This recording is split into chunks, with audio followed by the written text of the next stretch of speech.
Hello friends, welcome back to our channel. If you were born and bred in Malaysia, you would have heard of the Highland Towers tragedy. First, we can look at the two incidents. Incident 1, the taxi passenger who wished to retrieve her belongings from the ruins.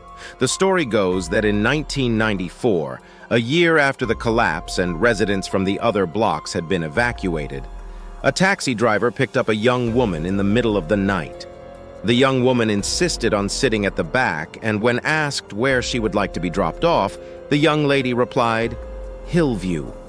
Along the way, the taxi driver tried making small talk with the woman, but the young woman gave short, brief answers, if any. The driver continued driving in silence until the woman suddenly motioned him to stop at a junction. Only then the driver realized that they were at the Highland Towers. Now feeling a bit creeped out, the driver asked the woman why she urgently wanted to come to such a place in the middle of the night. To that, the woman answered, "I left several of my belongings here." Now officially terrified, the taxi driver asked her what she left there that was so important. "It couldn't wait till the next day. My body and my life. I died here last year," the woman chillingly answered. As the taxi driver turned around to look at the woman, she was, you guessed it, gone.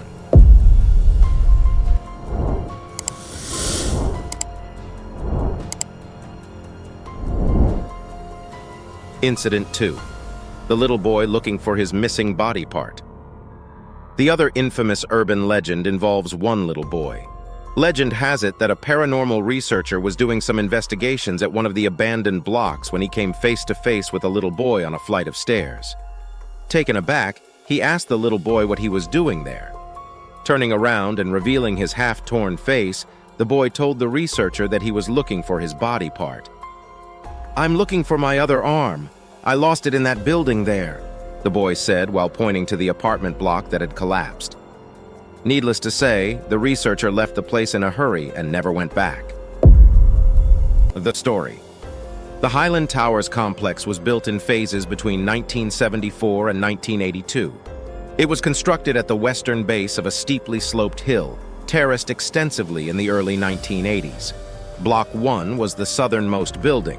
Block 2 was built north-northwest of Block 1, and Block 3 was built west of Block 2. The towers were home to affluent middle-class families. A sizable percentage of the residents were expatriates. In 1991, the construction of the Bukit Antarabangsa Development Project began on the hilltop behind Highland Towers. Due to the clearing of trees and land-covering plants on the hill, the soil became susceptible to land erosion. Soil erosion and landslides led to the eventual destabilization of Block 1's foundation. It started before the construction of Highland Towers, when water was diverted from a local stream called East Creek to bypass the building site. However, the piping was not strong enough to contain the extra water, mineral debris, sand, and silt from both the creek and the building site. The pipe burst at several locations, which resulted in Block 1 absorbing the excess water. In December 1993, the area experienced a prolonged period of heavy rainfall, which caused the soil to become muddy, and shortly after, water was observed flowing down the slope of the hill.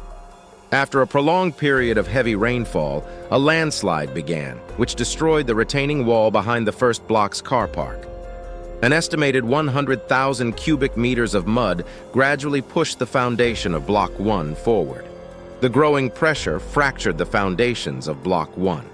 Some residents left the building when they saw cracks in the walls and the paving around the towers. Although signs of damage were apparent for several days, no remedies were implemented before the collapse. Block 1 collapsed at 1:30 p.m. on the 11th of December 1993, burying the building's occupants under tons of debris. 2 Indonesian people and 1 Japanese woman were the first 3 survivors rescued, though the woman died later due to internal bleeding sustained in the collapse. A student who lived near Highland Towers witnessed the collapse and reported it to the media. On the 13th of December, the 24 members of the Japanese Disaster Relief Team and French Sécurité, a French civil defense team, arrived at the disaster site to assist in rescue operations. According to Police Internal Security and Public Order Director Datuk Ghazali Yacob, rescuers became aware of survivors from the 3rd and 4th floors after 2 trained German shepherds detected them inside the building. On the 15th of December, the rescue team entered the collapsed building via the elevator shaft and rescued 2 women from the scene. Despite discovering a message tied to a wire, purportedly from survivors on the 4th floor, no bodies were found. On the 16th of December, the French rescue team detected knocking sounds within the rubble of the collapsed building. However, as they could not find any additional survivors amidst the rubble, the rescue team pulled out from the 6th floor and above. Meanwhile, residents and owners of homes at Highland Tower registered the names of victims and set up a committee to represent them. The Sécurité deployed heavy machinery and trained dogs into the collapsed building as a final attempt to rescue potential survivors.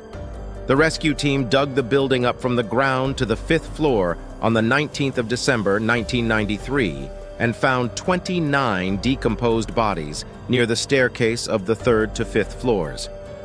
10 additional bodies were later recovered from the scene.